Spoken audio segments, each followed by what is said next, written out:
Is that testing 1 2 1 2? Testing 1 2 1 2. Is that better? There we go. No, hold on. This testing 1 2 1 2. Testing 1 2 1 2. Okay, I'm gonna redo this video. Am I right there? I'm gonna redo this video about on Dez Bryant's comments because I was told it came out a little too low, and I want to be audible because it's not about looking at me. I'm not doing this for fame. I'm doing this to try to solve a problem that and the contradictions that are obvious within free society, to help humanity move on to its next set of problems. We've had these other problems way too long, and really they're quite redundant and trivial, very beneath our collective mental ability. For those who don't know who Dez Bryant is, he's a star wide receiver of the Dallas Cowboys. And I suppose I woke up last night and I saw some things on the news where he had made a controversial Facebook post. And so, of course, it intrigued me. I'm wondering why would Dez Bryant be in a controversy involving involving anything to do with the social dynamic of this country. So the first people that I watched that addressed this problem were actually no, it was D.L. Hughley. I watched the video on about D.L. Hughley's radio show, and I thought he ingeniously addressed the issue. My initial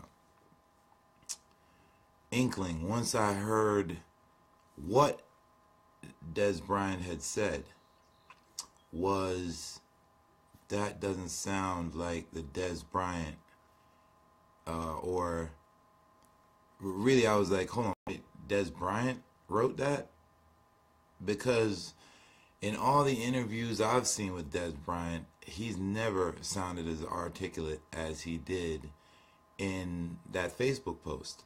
So that was the first thing that struck me as odd. Was I didn't think, first it was just not credible to me that Dez Bryant wrote that himself.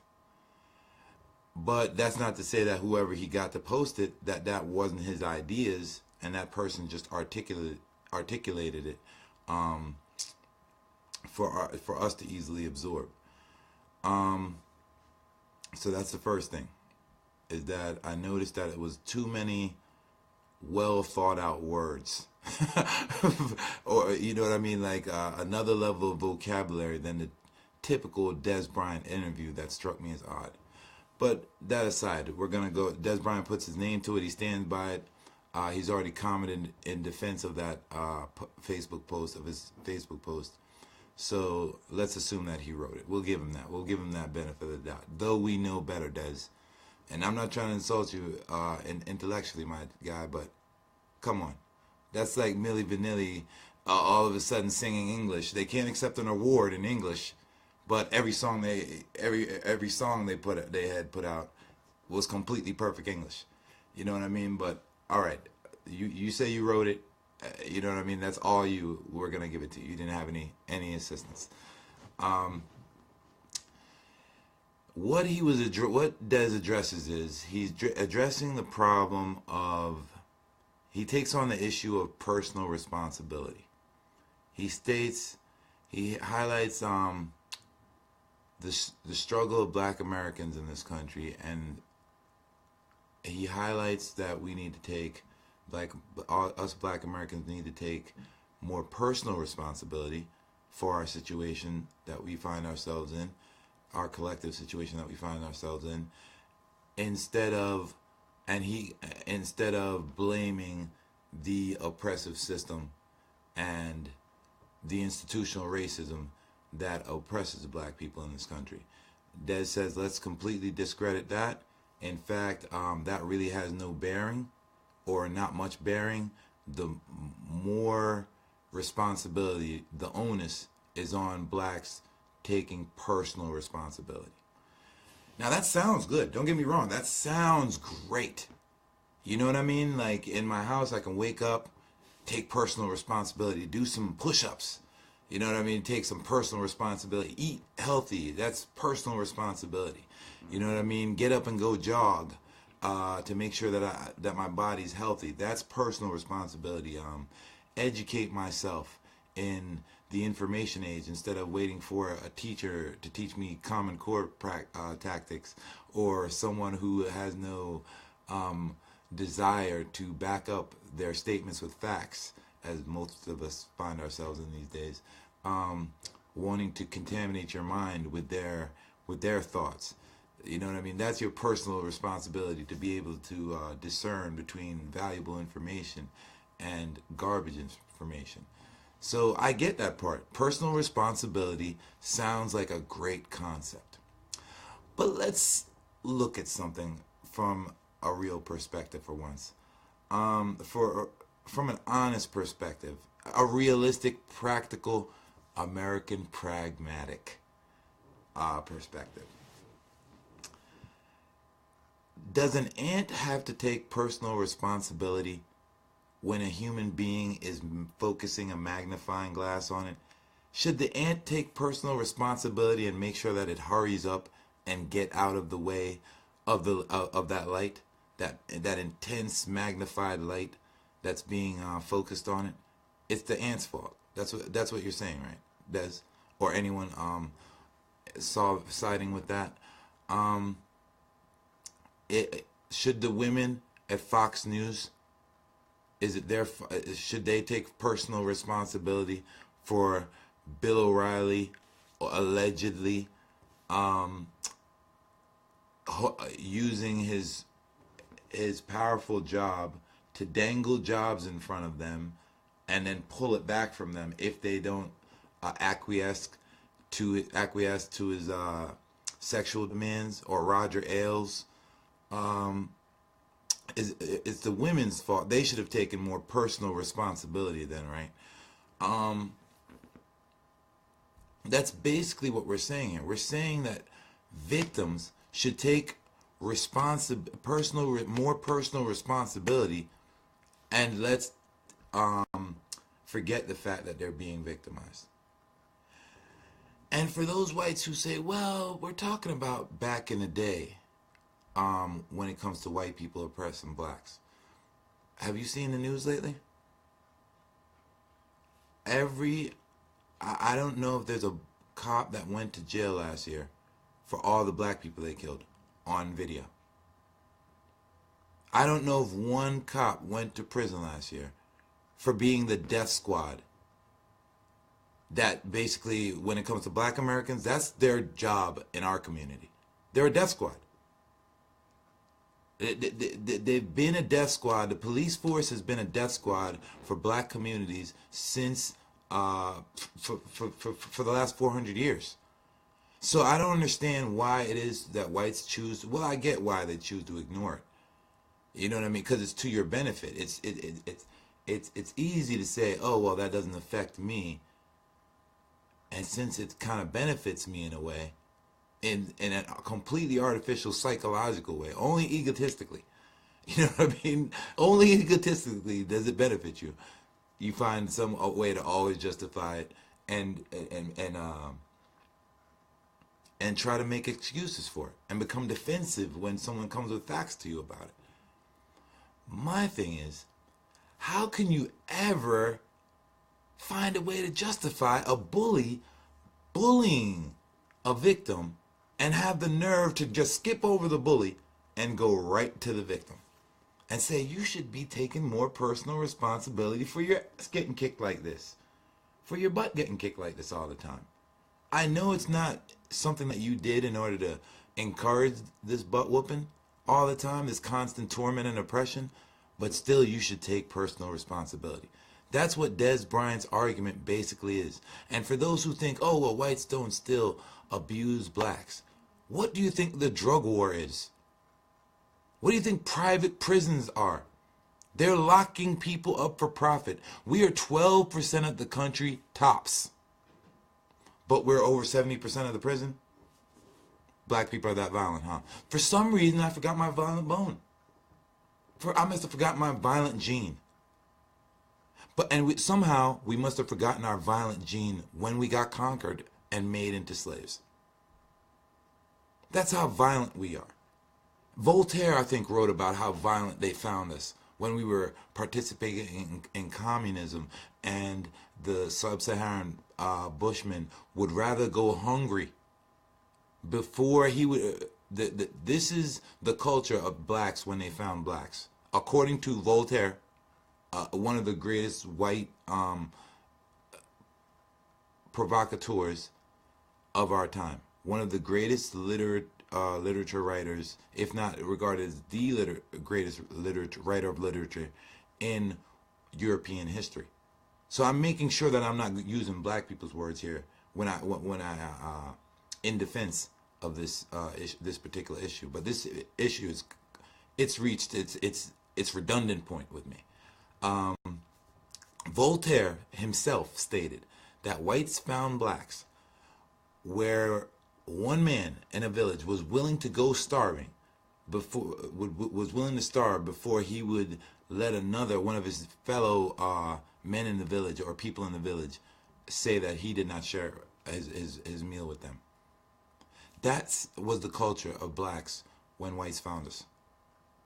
Blacks helping each other out, working as one. In fact, they were worried that blacks wouldn't take to capitalism because they were too sharing with each other, too much in the community with each other.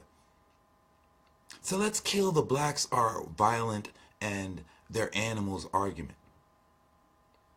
Because it's complete fallacy. We know better. We didn't... you know what? And this is it. Do you really think a black person came up with crack? Some chemist in the hood mixed up crack, but hasn't made anything else. Who's in the chemistry? All right, we're done that. Like, it's the Godfather movies. How many movies have depicted how J. Edgar Hoover purposefully, deliberately ignored for decades the very fact of the presence of a mafia, Cosa Nostra, which was basically their extension, their militia of controlling the crime on the street. That's why they called it organized crime. Because essentially that's what a government is. So that was an extension of the government on the street for poor people. A government is organized crime, organized tyranny, because that's what it is. Let's be real about that. It's no different from the head of a mob, the head of a crime organization. The very thing they lock people up for, what do you call that, RICO? That's the RICO statutes. Is that not what a government is? They're racketeering all day on the people. Whether you're black, white, black, it doesn't matter. But in any case, let's get back to you, Dez Bryant, first. My point on you, because I can rip through this. First point I wanted to make on you was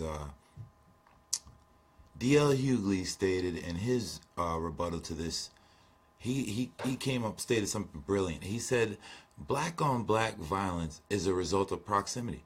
If you put any ethnic group in the same circumstances that blacks find themselves in, that ethnic group would act out in the same manner.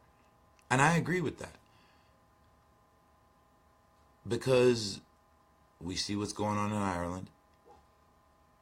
It gets pretty violent over there, and there's no blacks causing that, is it? But we know what's causing that. The same thing that's causing black in black neighborhoods. The injection of the tyrannical system of capitalism. So he said proximity. Because if you look at whites, whites, since they're around each other all the time, whites are the ones who mostly kill whites. Same thing with blacks. Same thing with Asians. It's proximity. That's how violence is determined. People kill, even crimes are committed more in proximity, which violence would be a crime. So we have to step back and be human. Let's use our intellect to address issues. Here's the first problem. Why are we going to athletes like Charles Barkley and Dez Bryant for information? Didn't these people get shepherded through school? They didn't educate. They weren't educated in order to get through school. Like, they get helped all the way through, and it's not with their homework. Someone does their homework for them, or someone just passes them based on their athletic prowess. It has nothing to do with their education or scholarship or, you know what I mean, academic prowess. So why do we turn to these people when they become professional athletes to comment on important issues? That's the first question. The second thing I noted, I watched another response video on it, and it was done on ESPN's First Take with Stephen A. Smith, Will Cain, and Max Kellerman. Max Kellerman started off his argument good. He said that he blamed it on systemic racism. And then he kind of waffled a little bit and said that there's onus on the onus is also on personal responsibility. That's where he completely lost me on that, and I'll go back to that. Will Cain, lawyer.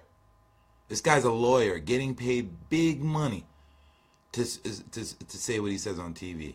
He might as well be on Fox News. And I like Will Cain. When it comes to athletic sports, it seems like he can be objective and impartial in that. But when it comes to racial issues, you could see Will Cain you could see him visibly get uncomfortable during racial issues. And I'd like to help you out, Will Cain, and straighten you out on this. First off, Stephen A., you were right. You shouldn't allow them to back you down. Dez Bryant was fishing for likes from white people. No different from when Lil Wayne said that all lives matter and he experiences no racism. Yet made a whole bunch of songs previously to that statement about how he's been treated, or the treatment he's seen of blacks being done by whites or by the police force, or the failure of government to help his community at the time during Katrina. So that was clearly him saying a fallacy when he stated, oh, all lives matter, nothing, I see no racism. He was clearly stating that to not upset his white fans. So that's, oh my gosh, that's the biggest coward ever. You're a gang member waving around gang signs and how I'm gangster, making all these songs about how tough you are. But when a real situation comes, all of a sudden you shrivel into the corner. All right, and same thing here with Dez. First off, the reason why Stephen A. was right, no reporter asked Dez Bryant a question. No reporter prodded Dez Bryant to post what he said. This is a Facebook post, meaning that Dez Bryant, within himself, felt compelled to put this up on Facebook. He knew his position as a wide receiver wearing the number 88, Michael Irving's number, the playmaker Michael Irving's number out of all people for America's favorite team.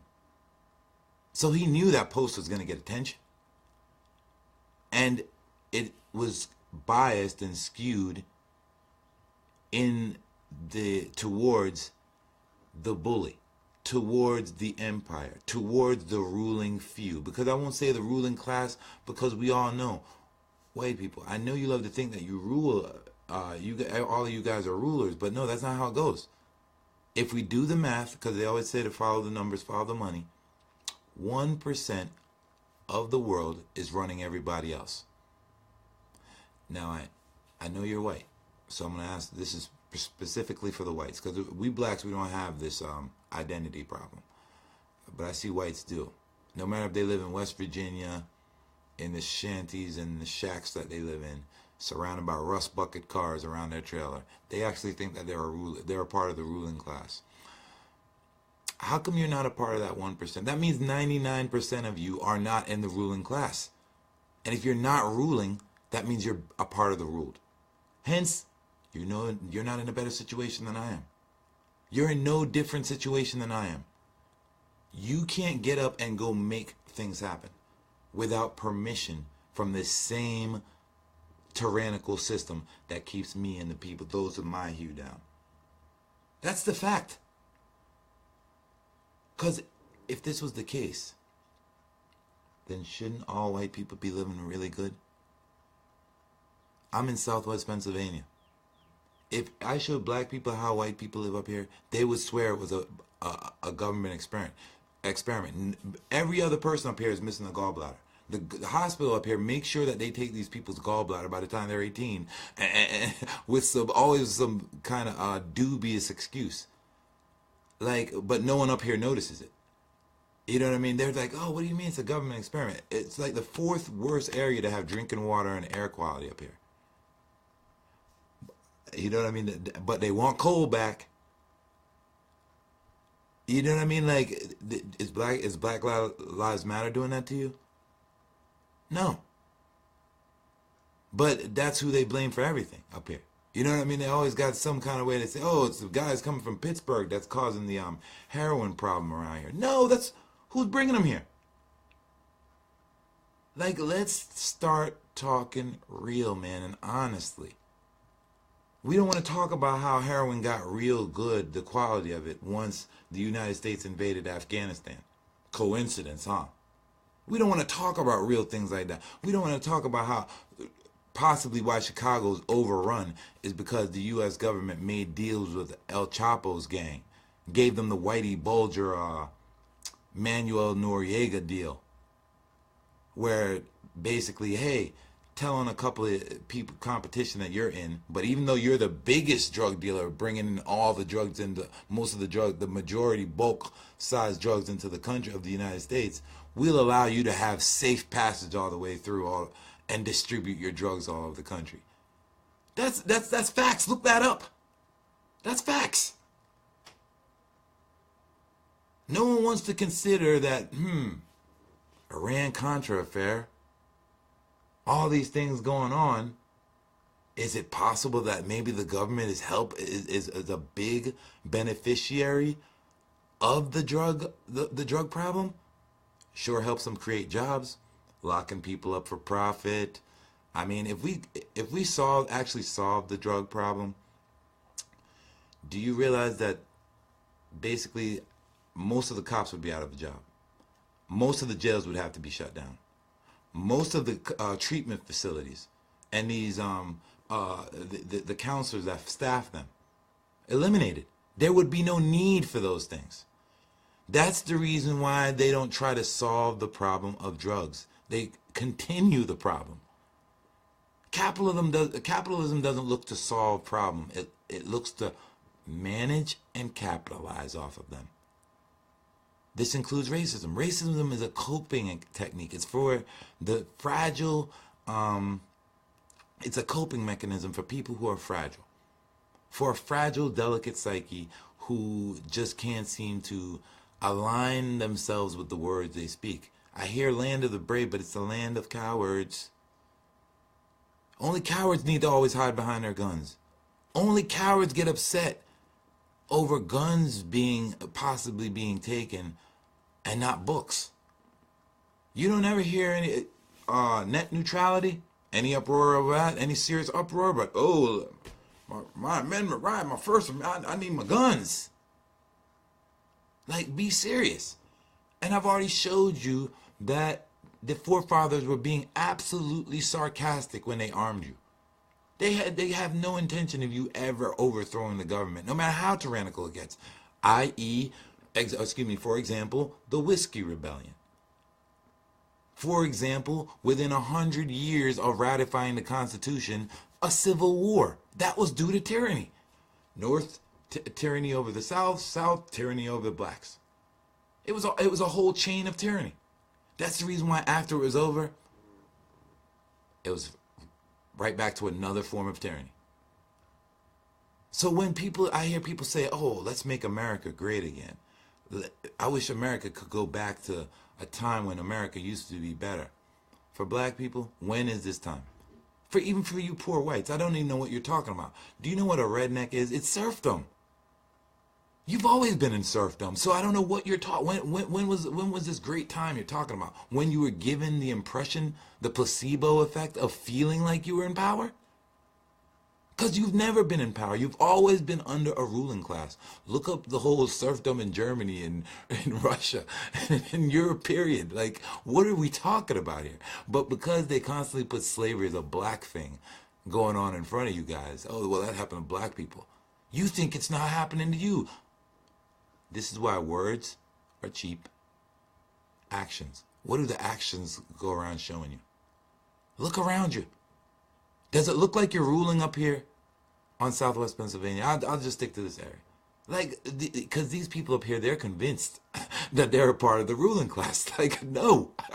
You know what I mean? You're in no better situation than the hoods in Pittsburgh. It's the same situation. What, you think just because the gun violence is not there, it's just not as overt. That's what all of history has been. History has been a massaging of control, of population control. Before it was overt, let's do it out in front, make it a public spectacle, beheadings and everything else. And once that started to be too much trouble, too many uprisings, they just evolved and became covert, and covert means of population control. So, Stephen A. Smith, you were correct. And Will Kane and Max Kellerman, you're absolutely wrong by not by even mentioning personal responsibility at all. That is definitely like saying that the women at Fox should take personal responsibility for people who, in the power structure, who use their positions of power against them. Victims should take personal responsibility because even though they had no choice in it, bullies are bullying them, so it must be the victims. The victim must take personal responsibility. That is their argument, basically. Now, the next person I want to address is Skip Bayless. Skip Bayless always prefaces every time he addresses racial issues with, well, as a white man from Oklahoma, from in the South, as a Christian, I can never understand what it's like to be black. That's a lie. That's an absolute lie. That's a fallacy. How is that possible? If you're a human being, you can be empathetic. That is the point to being human. Excuse me. This man was empathetic to the plight of those dogs Michael Vick choked. He was the most Bible-thumping, holier-than-thou, highest man of morals when Michael Vick got caught up in the whole dog scandal.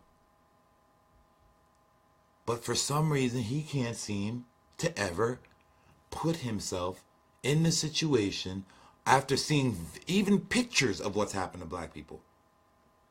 He can't.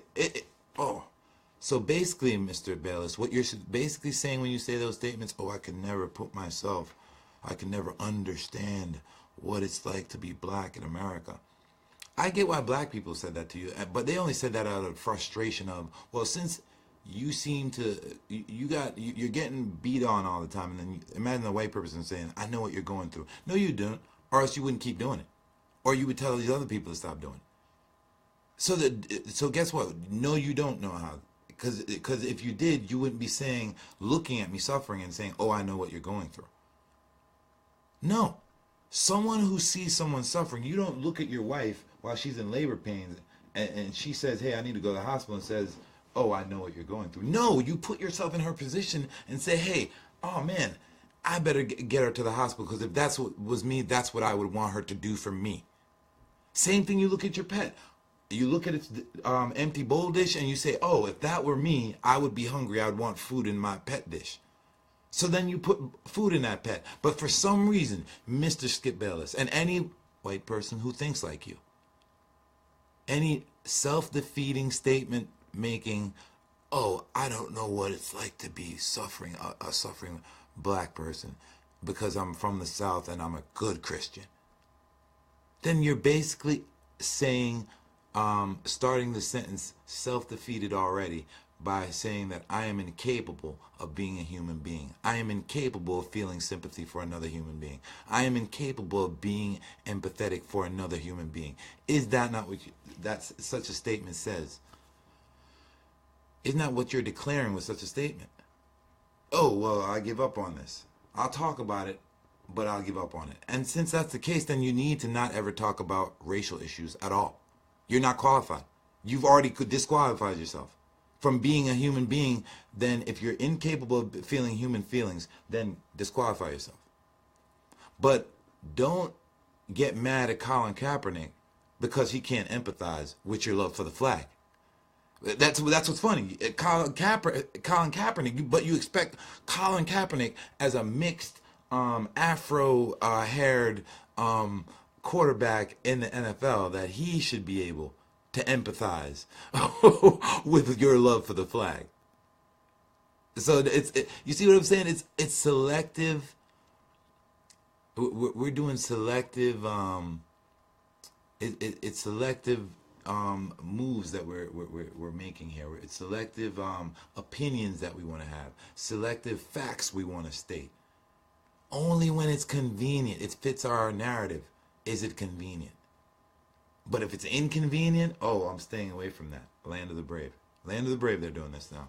You know what I mean? Like, it's a land of cowards. We've created a land and a society of cowards, and we refuse to acknowledge it. What did I want to... Oh. I wanted to address also... or support that argument by asking these gentlemen, Max Kellerman, Will Cain, and Stephen A. Smith, since you guys are so educated. No, not Stephen A. Smith. I'm sorry, I'll leave you out of that. And Max Kellerman, Will Cain, and Skip Bayless. I want to ask you guys, since you guys are so educated and make these high salaries and have such influence on young minds with your words, would you mind for me, could you look up the French philosopher Michel Foucault and his analysis of the role that blacks actually play in Western societies? I think you'd find it very interesting to know that even he acknowledges that without blacks in Western societies, based on the history of Europe, whites would be killing each other all the time. You guys have this horrible fanaticism. This fanaticism where you guys just get this stubborn about something and you stick to it. No matter how destructive and zero-sum outcome that the game is, these are the games you want to get in. And case in point, for 1,000 years, 1,000 years, think of how long that is for a human society. Europe did not paint nor write literature, did not paint a picture or write literature that didn't have to do with religion. For 1,000 years. That's fanaticism, baby. That's stubborn, detrimental, degenerative stubbornness. They followed this beautiful thing up by going into a 30-year war in which Catholics fought Protestants over a religion, over myths. They were basically fighting over the Tooth Fairy and the Easter Bunny and Santa Claus. None of them can show you Jesus. None of them can show you Mary. None of them can tell you what Jesus sounds like. And none of them can tell you what Mary sounds like. By the way, Mary is dressed up like a Muslim. Do you people realize that you're arguing over a woman who dresses like a Muslim woman? She's only missing the mask of the burqa. Like, the burqa, excuse me. You know what I mean? Like, do we realize that Mary is dressed like a Muslim, by the way? Anyway. But do you know what it took to end the 30 Years of War? They had to sign a contract that stated where all parties had to agree, let's not fight over religion anymore.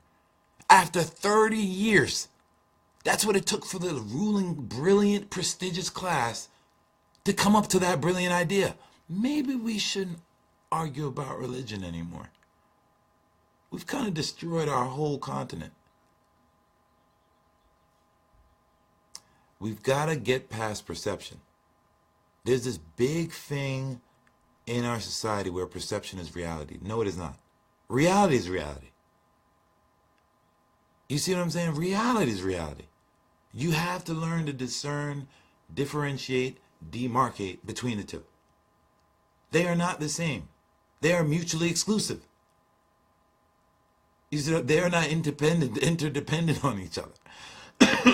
The only thing that's interdependent on perception is capitalism, because it's based on all lies. So that's why, yes, under capitalism, for that system, perception has to be reality, because it's all based in lies. So you have to tell people it's the truth. You see what I'm saying? But reality, it's self-explanatory. That's the difference. It's practical. While perception, it's just myth. It's ghost. It's always ghosts they're sending you. Wild goose chases. And sometimes one of the innately things wrong, inherently wrong things with capitalism is it always turns on itself. That's why you have this civil war. You know what I mean? Like, everyone was all good when capitalism's working for them. But the moment they realize, oh man, I realize how this thing really works now, it has to turn against me one day. All of a sudden, oh, when it begins to do that, then it's capitalism. Then you have a problem with capitalism. No one has a problem with capitalism until it's not working for them. But innately, it is self-cannibalizing.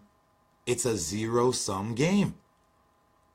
And what is the world's most advanced intelligent species doing, constantly participating in a zero-sum game? Meaning there's nothing to gain out of it in the end. All we're gaining is perception that capitalism is worth something.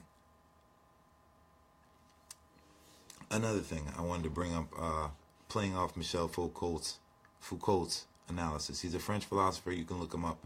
I think he's made these statements, or made that, I paraphrase his analysis a little bit, but his points were made in, I believe, the power structure.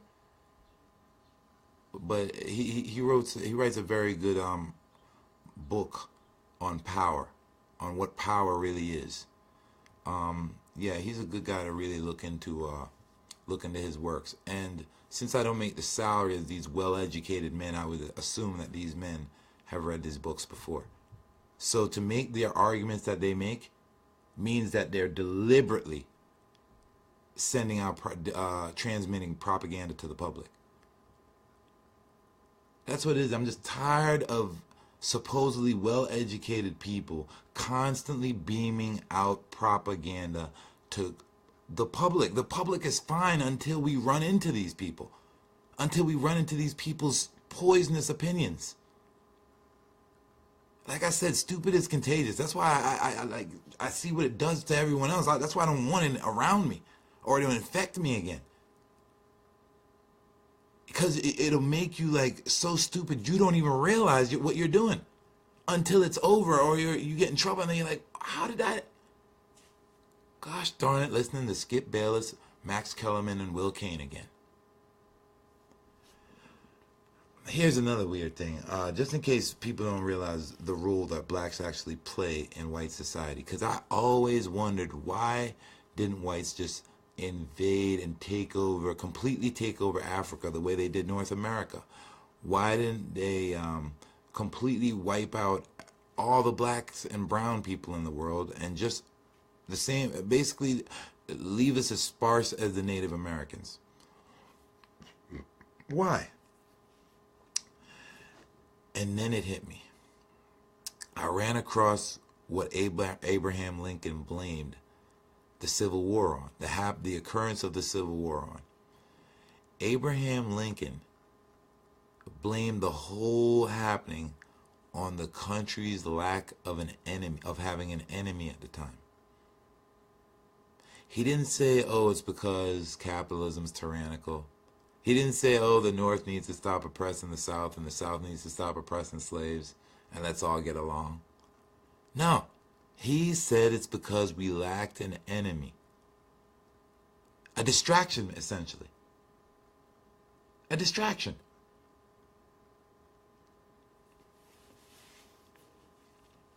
So guess what the black people actually serve in the Western world?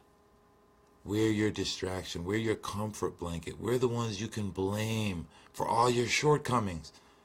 Everything that you are, you get to turn around and say, oh, it's them.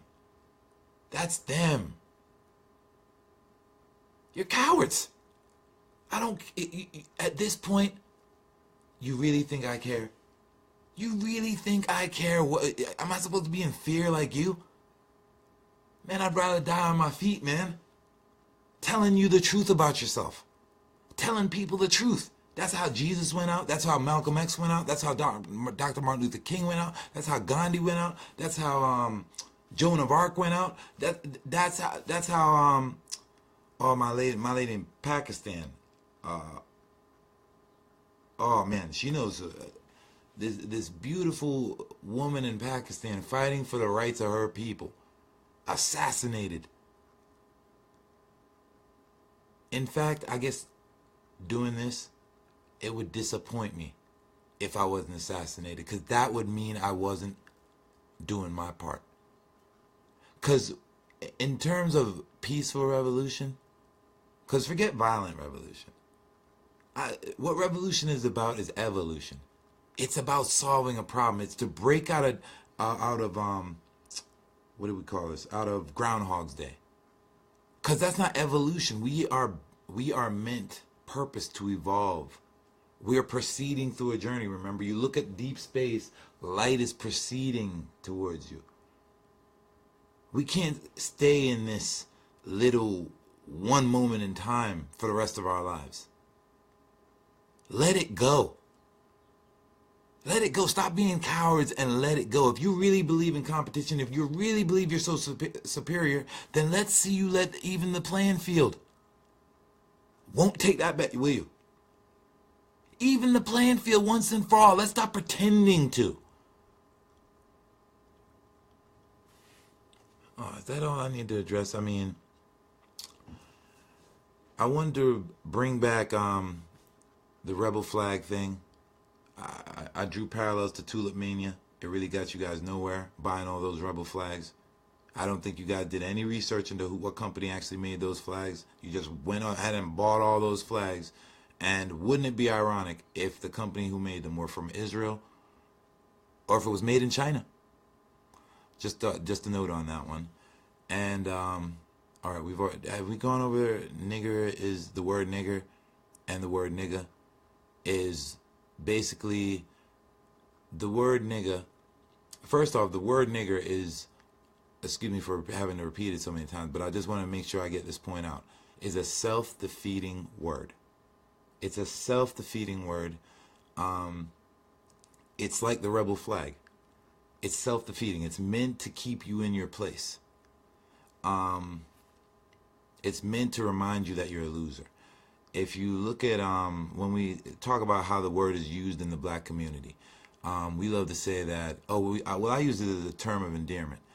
If it was a term of endearment, like when I call my mom, Mom, I don't turn around when I'm mad and call her Mom. You Mom. No. But when you're mad at your friend that you use your nigga, your term of endearment, what do you call him? Does that word nigga, is it used as a term of endearment then? No, it's used for what it's really in its original intent then. You see what I'm saying? So to marry ourselves to this concept and say, oh, well, it's too late, we can't give it up now. It's within our midst, so we're going to use it. This is us. You're not born black, man. We're born earth tone. I wasn't born no nigga. I'm born earth tone. You see this? I didn't make myself this. I had no choice in this. Earth Nature decided to make me earth toned. Don't call me anything outside of that. I'm the color of earth, or an aspect of the earth. Don't call me anything outside of that. I don't know anything about nigga, and I don't know anything about nigger. Because I'm not one of those. I'm from the earth. That's it. If you need me to explain that to anyone, especially Richard Spencer or any of his cohorts or any of you idiots, I'll be more to explain why this is earth tone, not nigger or nigga. No one that's my friend is my nigga. I'm no slave owner. I'm no none of that. I'm no oppressor. I'm a calculator. I'm a human being. I calculate. That's what I do. I'm cerebral. I'm a sever. I want to learn how to reach for the highest heights of thought, the highest heights of being human. That's my ambition and aspirations in life. Not to be a billionaire, but to be the highest human being that my mind, with my mental capacity, can allow me to be. If that's not your goal, if that's not our goal as a human society, then we need to stop calling ourselves a human society. We need to stop calling ourselves the most intelligent species. It's propaganda. It's talk. It's cheap talk. Like the cheap financial system that we run to oppress people. It has no real substance or meaning to it. I had to redo this video because I was told the first one was a little too low. I thought my first one was actually the better one, but I did it at nighttime, so I didn't want to be loud. I hope this one was just as informative and a little more clearer. You excuse any emotion in it. It's hard not to, man, when I'm understandably I'm invested in this topic, and for real, it's not. I'm not even invested from a black point of view or a white point of view. I care about all of our kids. I don't know why I'm the one adult currently in the world that's willing to admit that all the adults in this world are stupid, but I can admit it. I'm stupid, and from what I'm seeing, the rest of y'all are too. Why should we infect our children with our stupidity? Oh, that's right, because you want them to grow up to be as perfect as you. That's love. That's love. Make them feel inferior to black people and then turn out to be so mad about it and fragile about it that they just want to attack and blame black people for their own doings all their life. Let's keep repeating that. I get it. So if your father was a pedophile, you would, yes, I get tradition. Continue the custom. I get it. Tradition makes a lot of sense. That's my culture. Western values.